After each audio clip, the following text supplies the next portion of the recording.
Hey, I'm Pat. Welcome to Daily Devo. Today we're going to talk about your inheritance. I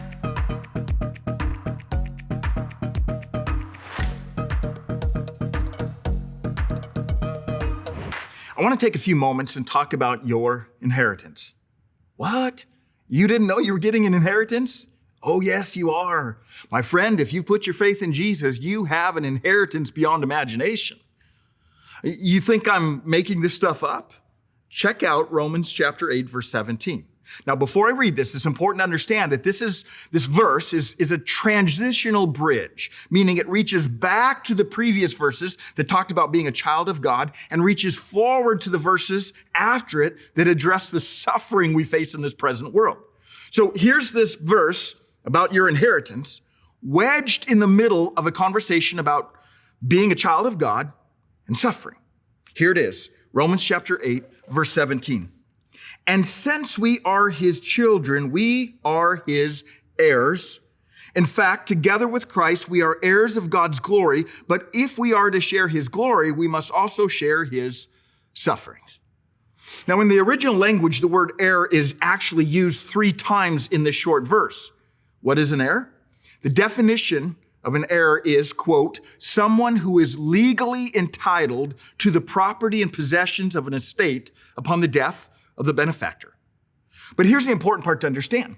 The beneficiary, the heir, did not work to accumulate this inheritance. Rather, someone else already did the work. Someone went before them and did all of the work, and now what they have accumulated is passed down to their heir.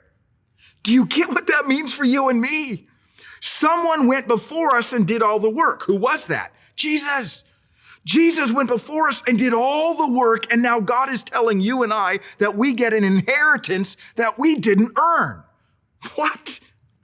The owner of the universe has told you and me that we are part of his inheritance. Now, before you get too excited, well, never mind. We should be excited and we shouldn't apologize about it. In fact, I think it makes our Father happy when he sees us smiling over our future. But don't miss the end of that verse. There's something other than the inheritance that we get to share with Jesus. Listen to the end of verse 17 again.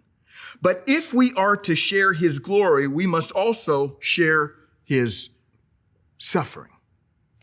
This phrase alone utterly destroys the false narrative of the prosperity gospel.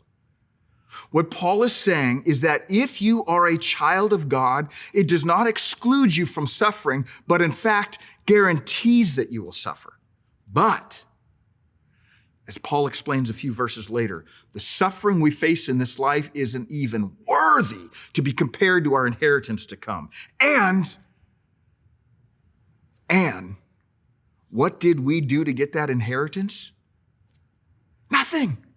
Jesus did it for us. Right now, would you just smile and thank Jesus for what he did for you? Would you spend some time today reveling in your future as a son or daughter of God?